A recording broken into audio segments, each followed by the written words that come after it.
వాళ్ళని బయట ఉన్నప్పుడు ఇవాళ దాసనారాయణరావు అంత తేల్చేస్తాను, అట్లాగే సుబ్రహ్మరెడ్డి అంత తేల్చేస్తా అనుకుంటారు కొంతమంది. వాళ్ళిద్దరూ ముఖం ఎదురు పడగానే ఏకవచనంతో మాట్లాడటానికి కూడా భయపడి కాళ్ళకి దండం పెట్టేసి పక్కన కూర్చొని ఇట్లా అయిపోతూ ఉంటారు కొంతమంది చాలా. వీళ్ళందరూ ప్రత్యక్షంగా చూసి అంటే అంత గొప్పవాళ్ళు వాళ్ళ నేచర్తో, వాళ్ళ యాటిట్యూడ్తో, వాళ్ళ పనులతో చేశారు. అలాగే వీళ్ళిద్దరికీ కూడా దాసనారాయణరావు గారు ఆయన చిన్న స్టేజ్ నుంచి ఇప్పుడు సినిమాల్లో గిన్నీస్ బుక్లోకి ఎక్కుతూ 100 మంది డైరెక్టర్లు చేశారు. అంటే తన అసిస్టెంట్ని. నాకు తెలిసి ఇండస్ట్రీలో ఒక అసిస్టెంట్ డైరెక్టర్ ఒక పెద్ద డైరెక్టర్ దగ్గరికి వెళ్ళి నేను గురుగారు నేను డైరెక్టర్ అవుతున్నానంటే లంజా కొడక నువ్వు ఎట్లా అవుతారా, ఆ కంపెనీ నాది కదా అన్న డైరెక్టర్లు ఉన్న ఈ రాజ్యంలో ఈయన తన అసిస్టెంట్ని తనే ప్రొడ్యూస్ చేస్తూ వాళ్ళందరినీ డైరెక్టర్లు చేసుకుంటూ 100 మందిని తయారు చేశారు. ఆయన మామూలు ఆయన ఒక శక్తి అయిపోయారు. అట్లాగే ఇవాళ ఈ టీవీలో కూడా ఈ 2500 ఎపిసోడ్లు తీసి ఈ 11 సంవత్సరాల నుంచి ఎంతమందికి ఉపాధి కల్పించి ఎంతమందినో నటుల్ని, ఎంతమందినో దర్శకుల్ని, ఎంతమందినో టెక్నీషియన్స్ని తీసుకొచ్చారు.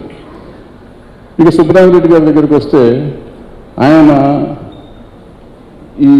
ఇప్పుడు చాలామంది సీరియల్ చేస్తున్నారు కదా, సుబ్రహ్మరెడ్డి గారు దాసనారాయణరావు గారు దానికి ఎందుకు చేస్తున్నారు, ఈ 2500 ఎందుకు చేయాలి, దాసనారాయణరావు కాబట్టి ఈయన చేసి ఉంటాడు అనుకుంటారు, లేదా చిరంజీవి కాబట్టి చేశాడు, లేదా బాలకృష్ణ గారి, మోహన్ బాబు వీళ్ళందరికీ చేస్తుంటే వాళ్ళు ఉంటేనే వాళ్ళు శక్తులు అయిపోయారు. వాళ్ళంతా వాళ్ళకి చేస్తేనే వాళ్ళ వెనకాల ఎంతో మందికి ఉపాధి కల్పిస్తున్నారు వాళ్ళంతా. ఇప్పుడు చిరంజీవి గారు 100 సినిమాలు చేస్తేనే 150 సినిమాలు చేశారు కాబట్టి 150 సినిమాల్లో చేసిన వర్కర్స్ అంతా ఎంతమంది బతికారు, ఎంతమంది నిర్మాతలు వచ్చారు. దాసనారాయణరావు గారు గిన్నీస్ బుక్లోకి ఆల్మోస్ట్ 150 సినిమాలు చేశారంటే ఆయన ఎంతమందిని తీసుకొచ్చారు.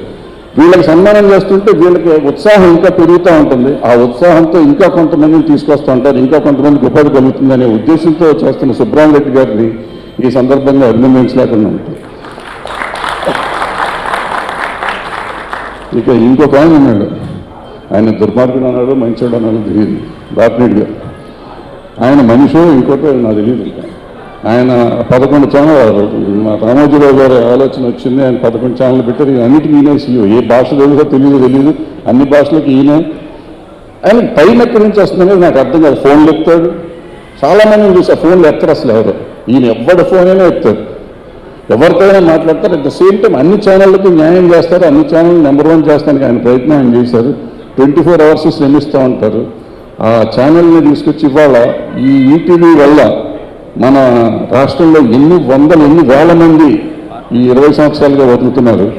ఆయనకి ఏ రకంగా కృతజ్ఞతలు చెప్పినా మన టీవీ ఇండస్ట్రీలో తక్కువ ఉంది.